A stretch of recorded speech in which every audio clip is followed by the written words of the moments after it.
அல்லாஹ் சொல்கிறான், வவஸ்ஸைனல் இன்சான பிவாலிதைஹி, பெற்றோர்களிடத்தில் நல்ல முறையில் நடந்து கொள்ளுங்கள்.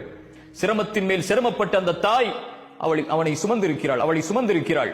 அனிஷ்குருலி வலிவாலிதைக், அதனால் எனக்கு நன்றி செலுத்து, அதற்கு பிறகு உன்னுடைய தாய் தந்தைக்கு நன்றி செலுத்து. எதற்கு யா அல்லாஹ் என் தாய் தந்தைக்கு நன்றி செலுத்த வேண்டும்? உங்கள் தாய் தந்தை உங்களுக்கு செல்வத்தை கொடுத்திருக்கலாம், கொடுக்காமல் இருக்கலாம். உங்களுக்கு கல்வியை கொடுத்திருக்கலாம், கொடுக்காமல் இருக்கலாம்.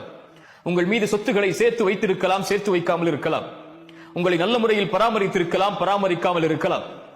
ஆனால் உங்கள் தாய் தந்தைக்கு காலம் முழுவதும் அவர்களுக்கு அருகிலேயே இருந்து அவர்களுக்கு பணிவிடை செய்து செய்து செய்து செய்து நன்றியை நீங்கள் வெளிப்படுத்திக் கொண்டே இருக்க வேண்டும் என்ற ஒரு செயல் உங்களுக்கு இருக்குமானால், எனக்கு இருக்குமானால், என் தாய் தந்தைக்கு நன்றி சொல்வதற்கு லா இலாஹ இல்லல்லாஹ் முஹம்மதுர் ரசூலுல்லாஹ் என்ற ஷஹாதத்தை மொழியக்கூடிய மகளாக அல்லாஹ் இவர்களின் மூலமாக நம்மை உருவாக்கியதுதான்.